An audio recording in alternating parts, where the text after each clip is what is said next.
Hey everybody, my name is Irene Pasternack. We're continuing in our exploration of how to make movement more comfortable, more powerful, more stable by using the Feldenkrais method.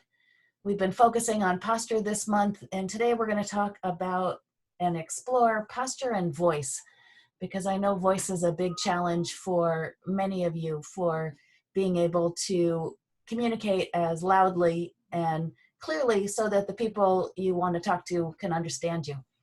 And this voice lesson is a lovely one for everybody, whether you like to talk or if you like to sing. It makes a big difference with that.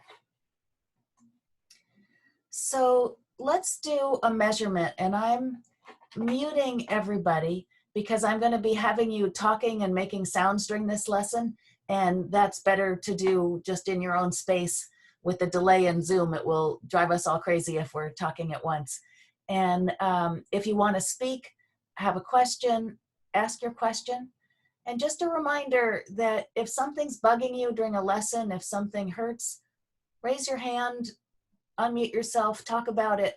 Because if you're having a challenge, probably somebody else is, but also most importantly that Feldenkrais works best and our brain learns best if we're comfortable. So don't put up with pain. Alrighty. Tuck the breakout rooms. We'll come back to the breakout rooms at the end today. So I want you to say that practice line of, hi, my name is, I've lived wherever for how many years. And I want you to say it once right now. So just go ahead and say it.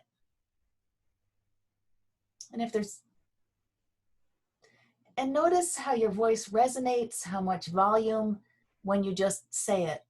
And then try saying it louder and see, what do you do in order to say it louder?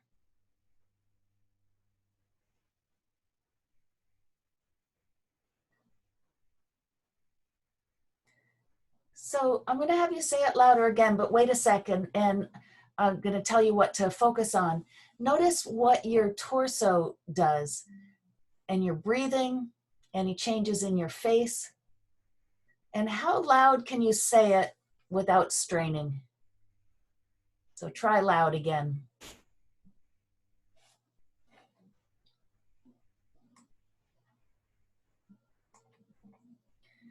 And then say it as quietly as you can. And notice what muscles in your, okay, hold on a sec, everybody. So we're all really good at, somebody asks us to do something and we jump right in and do it. Today, I want you to create a little space after I say it and wait just a moment, because I might be asking like what to pay attention to. So just give yourself a little time before you jump in and do it. So when you say it quietly, I want you to notice what muscles you use in your jaw, in your tongue, in your throat.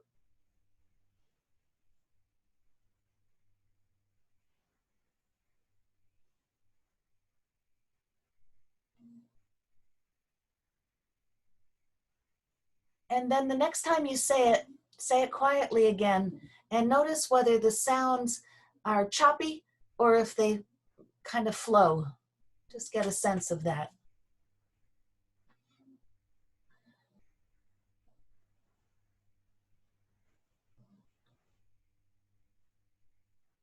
All right, good. So now come and sit toward the front of your chair. And let's do a little experiment based on what we did last time. And I know, Barbara, you're new, and I'll just explain what we did, and then you try that movement. So we had our arms out to the side, and we rotated our thumbs down, and we looked down. So go into that place and stay. You'll feel your belly pulls in, you roll back on your sit bones a little bit, and say your line there, your introduction of yourself, and see what it feels like in that position, what it sounds like.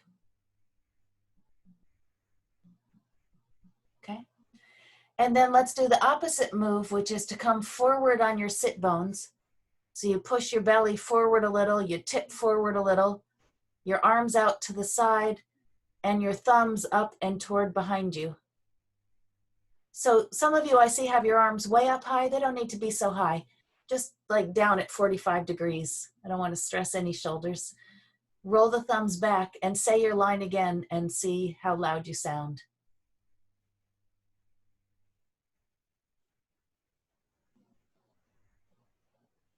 Okay, good. Now, did anybody notice that second position was a little louder than the first one? Give me a thumbs up if you noticed a difference. Yeah. So one of the things in voice is just the basic posture makes a difference.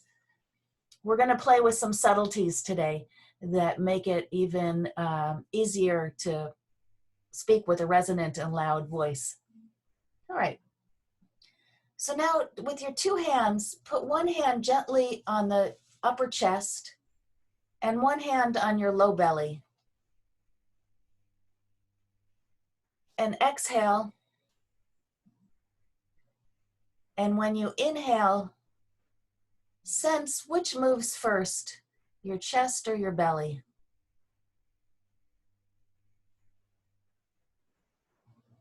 And what moves in your torso to make room for the air?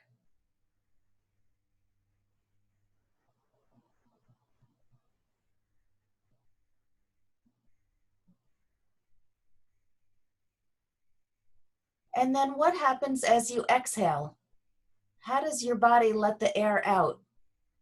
Is there a contraction in your chest or your belly?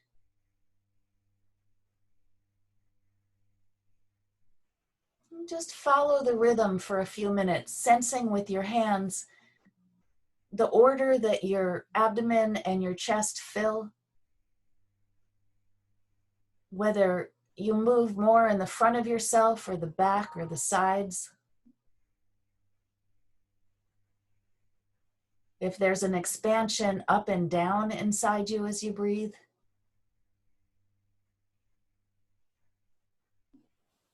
And then take your hands and put them on your sides. You can find your bottom ribs, and then between your bottom ribs and your hips. So there's bones on the hips, bones on the ribs, and in between it's soft. Put your hands in that soft space and breathe in and out. And feel whether you go sideways there. Is there any movement as you breathe? And then you can take the back of your hand and gently put it on your low back. And if this bugs your shoulder, just imagine that your hand is on your low back. And breathe in and feel what moves in your low back as you breathe.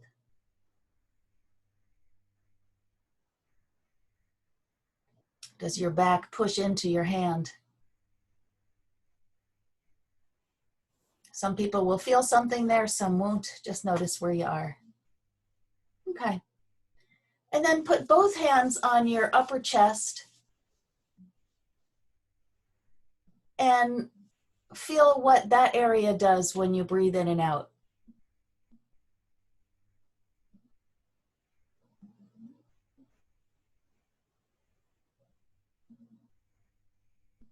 And so your hands, when they're on the upper chest, are touching the top 6 ribs. Then you could move your hands down to the bottom ribs and feel what your bottom ribs are doing when you breathe.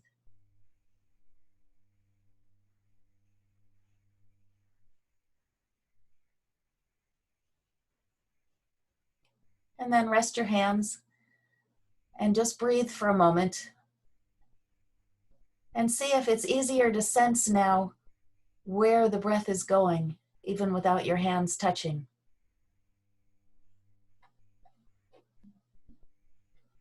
Are you breathing through your nose or your mouth? When the air comes in, how does it get down to your lungs? It's got to somehow go behind your throat where you swallow, your mouth, the back of your throat. It's got to go behind there and go down into your trachea and down to about a couple inches below the top of your sternum, and that's where it branches to the two sides. So take a few breaths, visualizing the air going back, because your mouth and your nose are way forward of your throat.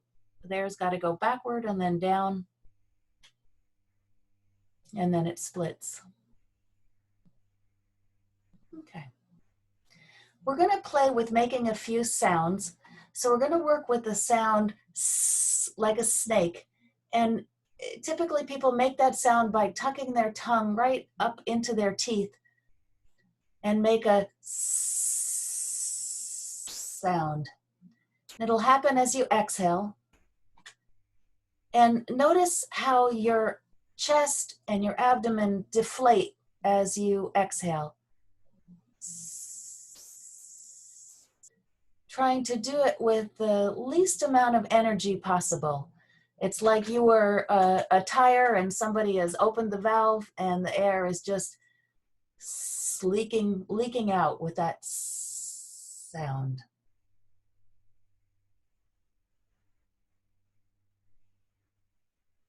Now there are a couple ways to do this, and we're going to experiment with them.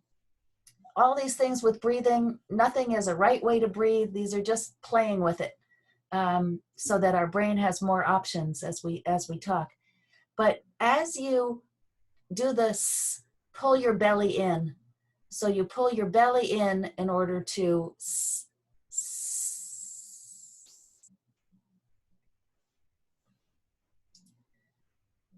and then on the next one, try pushing your belly out as you, so your chest will contract, but your belly can push out.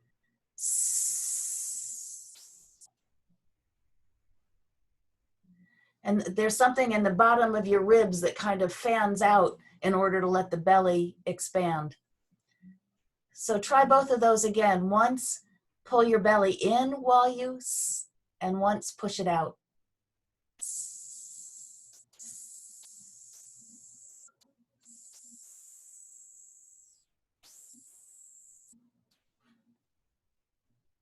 Okay.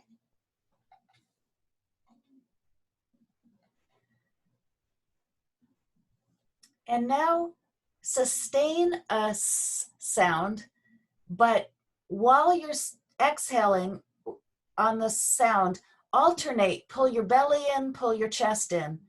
Or you could think of pull your belly in, push it out, but all in one sound. So I'll be going as my belly goes in and out.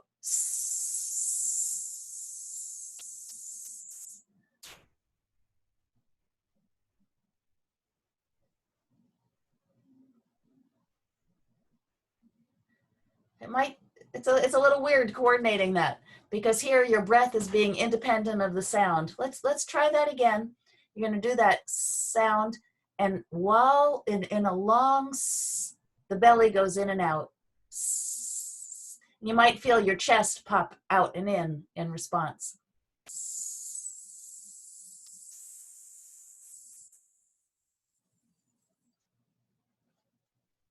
Okay. And then just rest for a moment. When you rest, close your eyes and get a sense of your breathing.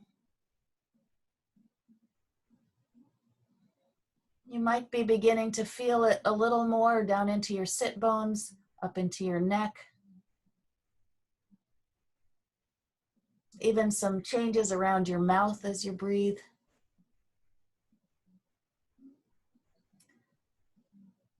And see the quality of how you sit on your chair, your feet on the floor might shift a little and get a little softer as we go.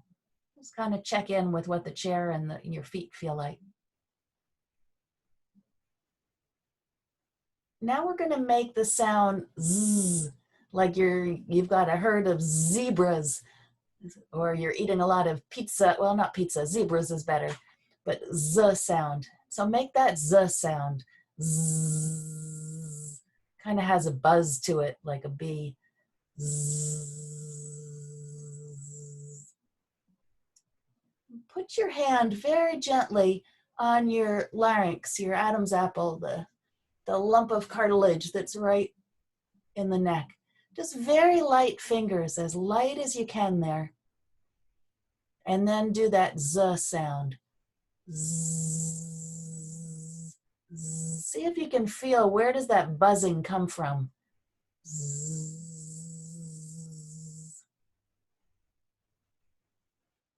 And begin to explore different intensities, like you could buzz like a quiet bee or a loud bee, a zzz, and try and push into that with your voice. Zzz.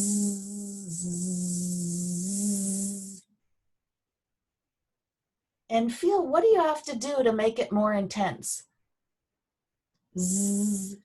Is there something in your torso where you harden your ribs or your belly? Do you almost hold your breath and push it out from something inside? Okay, rest for a sec.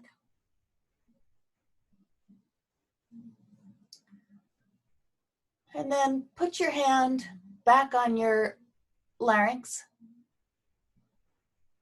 I like to use my fingers, kind of all of them coming together, like a flower's petals coming in, and then just resting them around the roundness of the larynx. And then do the Z again, varying the intensity, quiet B, loud B. Zzz. And see if your larynx goes a little up and down with that. And let's actually do tone too. So you'd go zzz, a high pitch and a low pitch.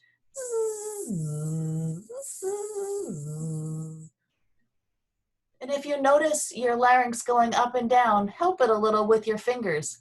So as you go up, the larynx goes up, and as you go down, the larynx can fall and settle a little bit.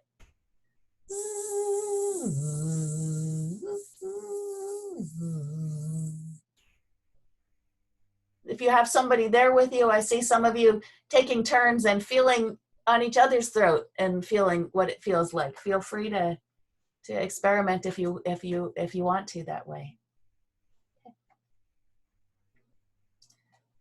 And rest for a moment.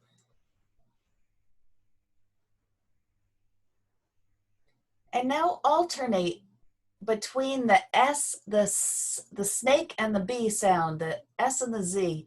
So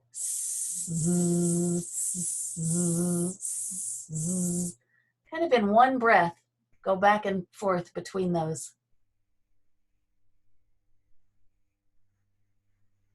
So not trying to change the flow of air or your tongue or the position of your head, just activating the vocal folds that are inside your voice box. Because the sibilant sound is all with the mouth, and the Z sound is all vibration in the vocal cords.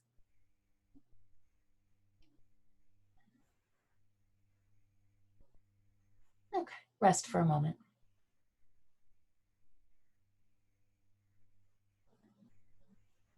So now we're going to play with two other sounds with an F, the letter F, and the letter V. So a F, F, F, and then a V. So play with the two of those and feel what's different when you draw out the F and the V. You could rest your hands on your vocal folds.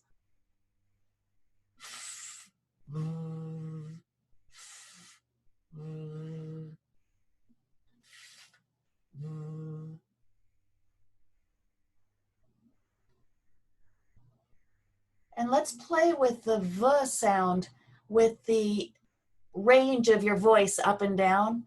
So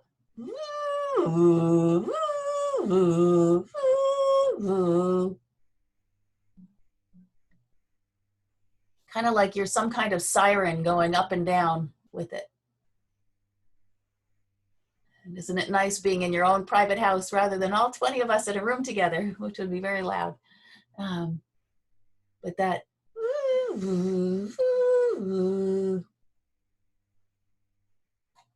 And play with different levels of intensity.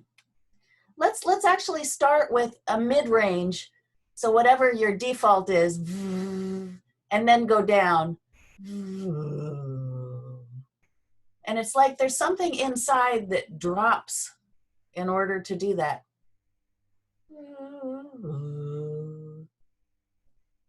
And then start at your middle and go up. And for me, as I do that, it feels like something goes up the elevator in my neck. Something lengthens in the back.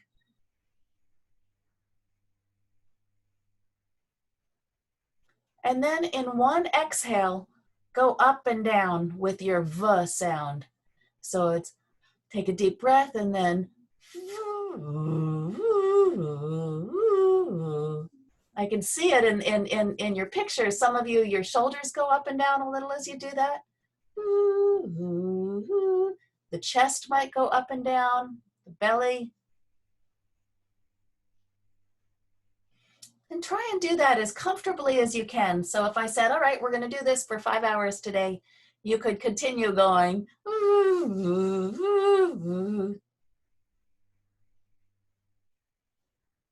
You could take your hand off for a while, rest your hand, close your eyes as you do it, just a sense. Get under your feet, know that you're going up and down, making this V sound. Is there a way your feet can press into the floor in a way to support you going up? And that your feet settle a little more when you go down.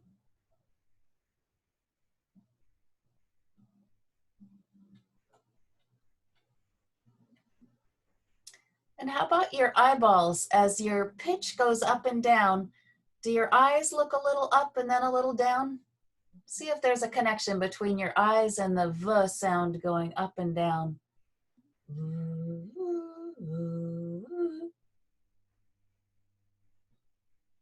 And when your eyes go up, do they go straight up the middle? Or do they go a little off to one side? Does one eye lead the way as your tone goes up and down?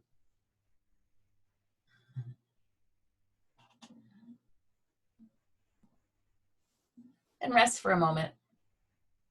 I'll tell you a little story. I've just this week started working with a young boy who is highly functioning, but on the autism scale and spectrum. He came to me because he's 12 and he keeps walking in front of cars and not noticing cars on the road. And we started playing with some of the lessons like this one, connecting his voice, his tongue, and his eyes. And now he's being able to look up and notice things. And his dream is when he turns 16, he wants to get a driver's license. And he knows his mom's not going to let him if he keeps walking in front of cars or bicycling and not watching. But it's really exciting to see that by working with the tongue and the eyes and the voice box and getting those things moving a little independently, he's now able to have more peripheral vision and find things. I don't know if any of you, do you have trouble when you put something down, you put your glasses down or your comb or your brush and it's like, where did I put that? And it can be one of the side effects of Parkinson's is that it becomes harder to find things, and it's not the memory, it's the eye mobility. So it's all connected with the voice and the neck, and we're going to keep playing with this for a couple lessons because sometimes these are the things that cause the lockdown in other areas as well. Okay. So now alternate the F and the V with as little work as you can. So it's just very gentle.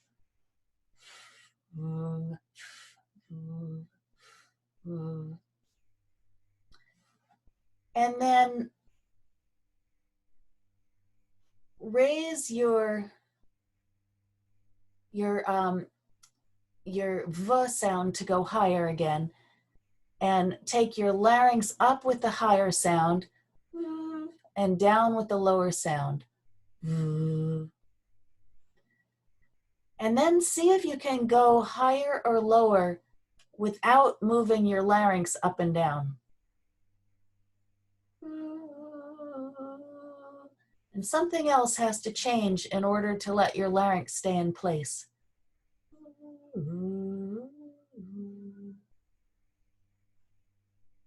It might be in your abdomens.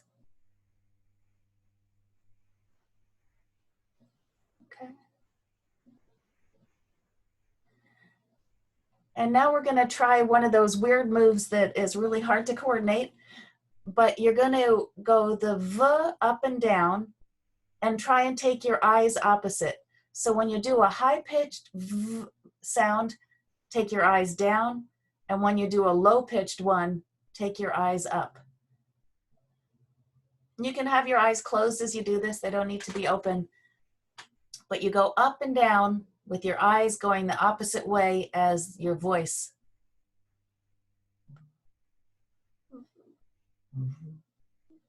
And look for the sensations in your chest. How do you find something in your chest to allow that to happen?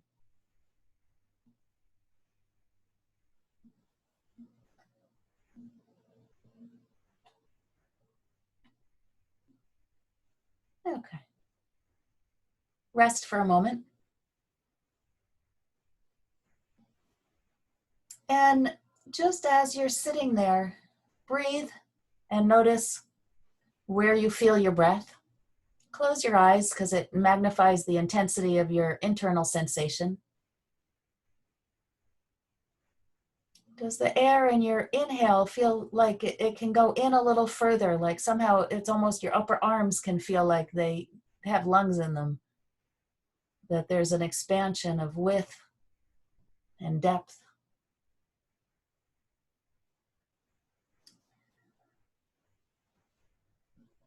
How do your feet feel on the floor? How do your feet know you're breathing?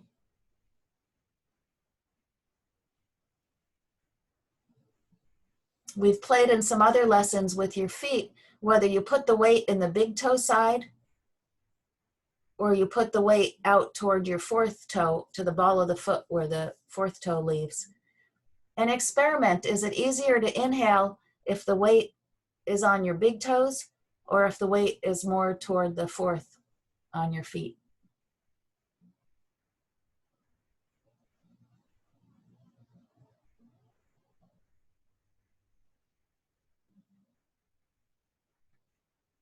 It's weird how little subtle things in our feet can impact how the air goes in and with our voices. And now stand up for a moment. We've been sitting for a long time.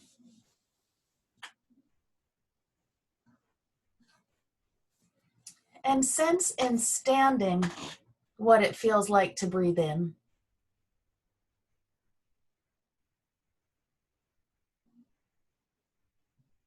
And walk around for a moment. See what walking feels like. Your sense of uprightness, where your eyes are looking. What your breathing is like as you walk.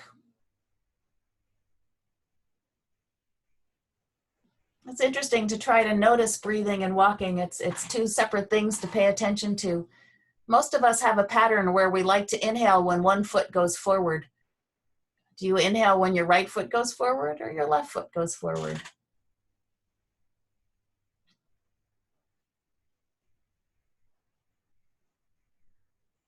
And then come back and sit down.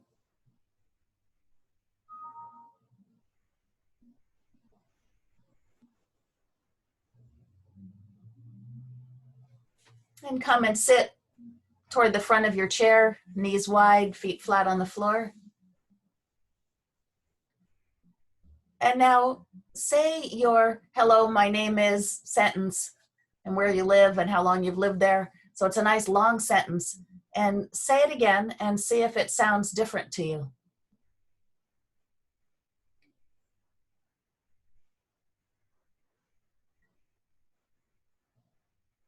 and then try saying it a little louder and see if it's clearer to you what you have to do in your body to support more loudness.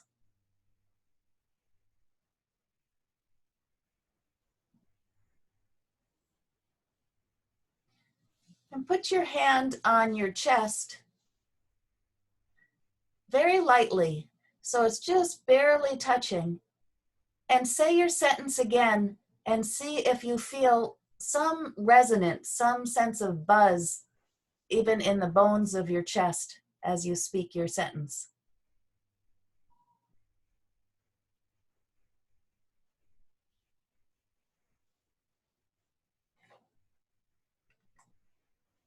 Okay, I'm going to open the breakout rooms for about 5 minutes, and I'd like you to go into the room and each say your sentence again so you can hear what each other sounds like after this.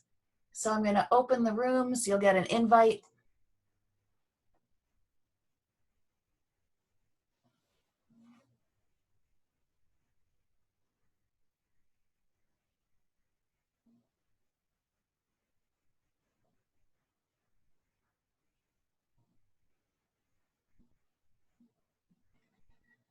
For those of you who were not in a breakout room, I need to put you into a room. Let's see, 5 and 7 need more people. 5, 7, and 3 and 2. Assign to 3, assign to 2.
You're doing okay, Irene. You just, you just. Just staring. It's like when the teacher used to have a coffee break. Remember, like when your teacher would suddenly pour herself a cup of tea and a coffee, and we'd all sit there and think, "Wow, she needs a break from talking." Right? I know. I managed to get like so much of my work done, but I feel like my face is so up close to the to the to the camera that I have to have my camera off. Otherwise, people just it just looks like I'm being nosy.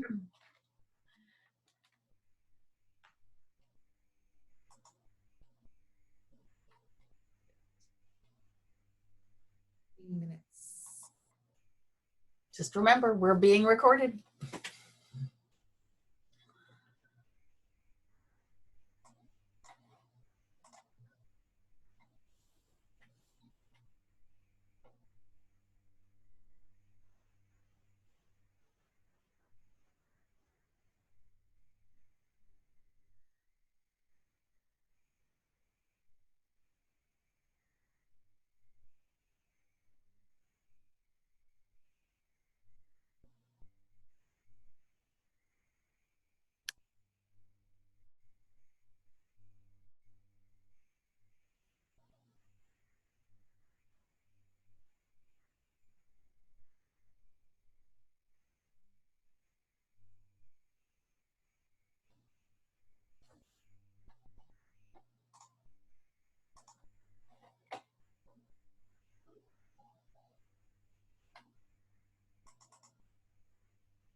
Hello there. Hi. Somebody's got.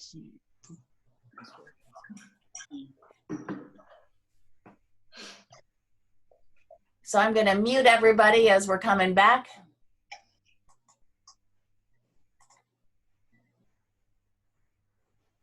So if you want to speak, you'll need to unmute yourself or wave your hand and I can unmute you.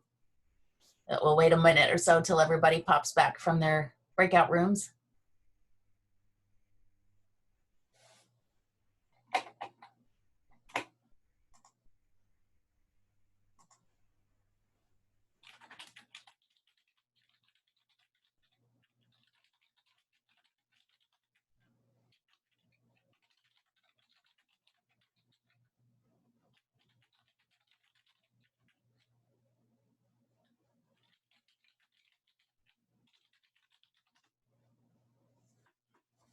All right, I think everybody is back.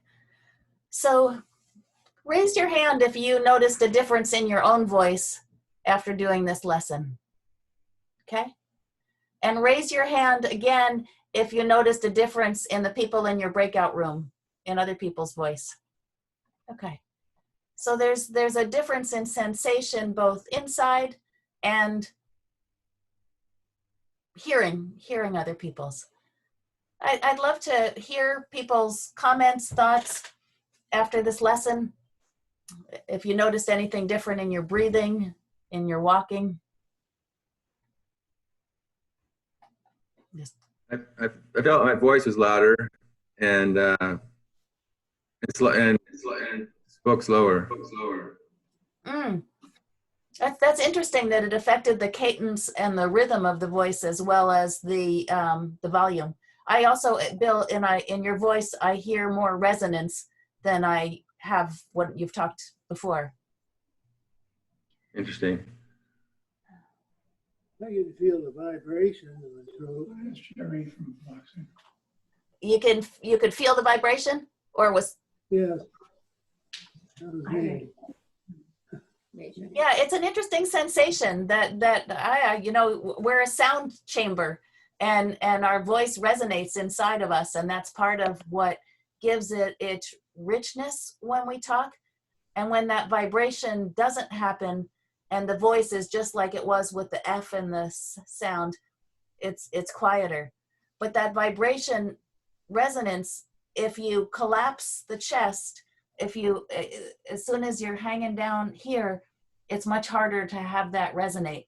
And so having the sit bones support the vocal folds so that they can vibrate together is where the resonance comes from. And if the support isn't right under those folds from your sit bones up, then it just can't happen.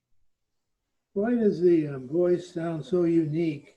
You can recognize a friend's voice. I don't know. I don't know if we have any voice experts. Can anybody answer that? I'm sure it's like different habits of how we sit and support our voice, different sizes of the vocal folds, different personality and thoughts underneath. But that's an interesting question. It'd be fun to do some research and find out. Yeah, what it's is a it? kind of complex issue. But just listening to you now, Rich, as you're talking, your voice sounds very different than it usually does. Much easier to hear and more, it's like somehow you are in your voice more, like the sense of who you are comes through it more clearly. That's a good thing. It is. Yeah. And there's more variation, Rich, in your voice. It goes up and down, it seems to me, more too. Yeah, I agree. Than when we've talked to you before. So that's really great.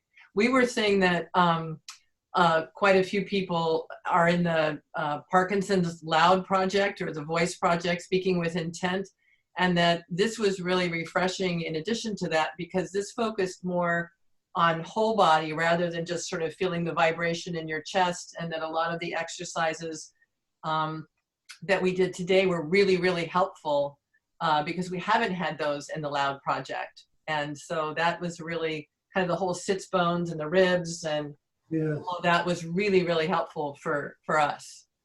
Okay. Gives you something to think about. Yep. And something to play with, perhaps, if you're, you're going out to dinner with some friends, when we can do that again, and you want your voice to carry in the car before you get there, play with that.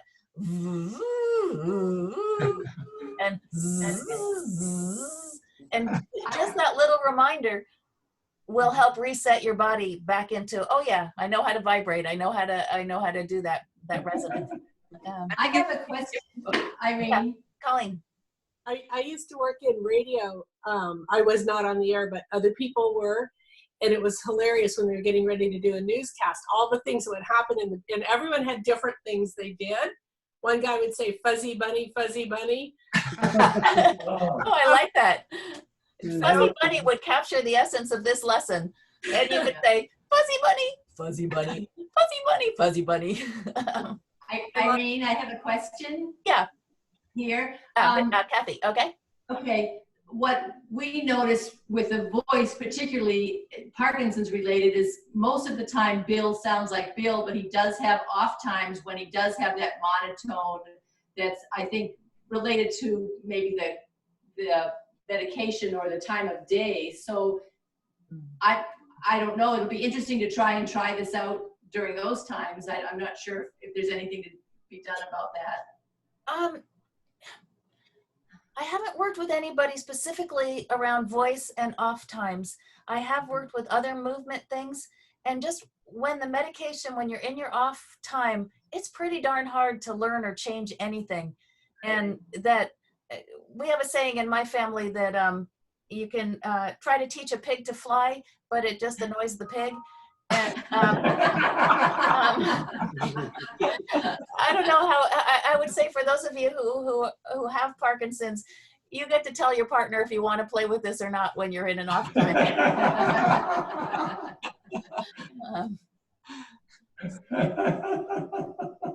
Well, I think it's great. We can now, when we see each other in the market in person, we can practice our voices as we go closer. So we'll go, and everyone, we're a little bit crazy, but it will be the secret code we all have now. Or you could tell, if you meet somebody from this class, you can say, oh, hi, Fuzzy Bunny.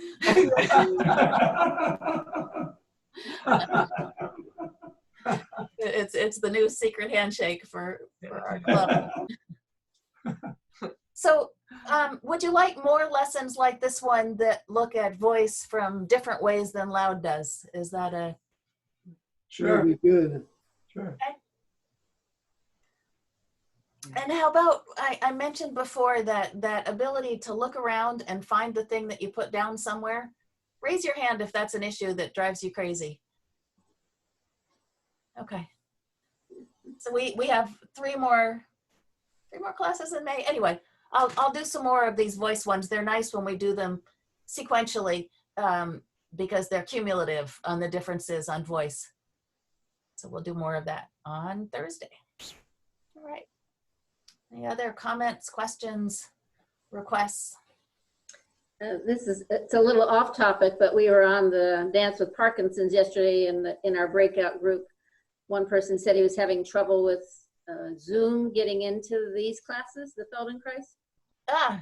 So I just thought, Mira, Noel, do you know who? Well, I have forgotten, of course, who it was, but I said maybe he should contact you. But it might be good to send out some emails if you're noticing people starting to drop out. Maybe. Can I just ask from all of you now, how many of you are coming from Eventbrite, or how many of you, if you come in from Eventbrite, just put your hand up. Okay. I just keep using the same link that I've been using every time. Right. It's just, we just want to make sure the Eventbrite one is, and that's fine too, to do that, but you have to register the first time through Eventbrite to get that link, right? So Okay. if they should be able to shoot us an email if they're having trouble. Right. I suggested that to him, but I just thought I would take a minute to say it to you. Yeah, please do. And it's, I'm just going to put my email in the chat. Please, all of you, if you have any questions or anyone who has any questions, please have them. Remember the name of that person? email. It's miran@nwpf.org. MIRAN nwpf.org for Northwest Parkinson. So if you have any questions, feel free to shoot me an email, and if you connect me to anyone who's having trouble, I'll try to work with them separately too. Okay. Thank you, though. Thanks so much for telling. I know yesterday we one of did those happy we were hour, and Falling out of it, so I couldn't talk to him much. okay, well, please feel free to share our emails for anyone in the Parkinson's community. Thank you. I had Thank you so trouble much, today. everyone. That was wonderful, Irene. Thank you for another great class. Thank You're you. welcome, Irene. and look forward to seeing you guys on Thursday. I'm going to stop the recording. I'll hang out online if anybody has any last things to say. I'm still here.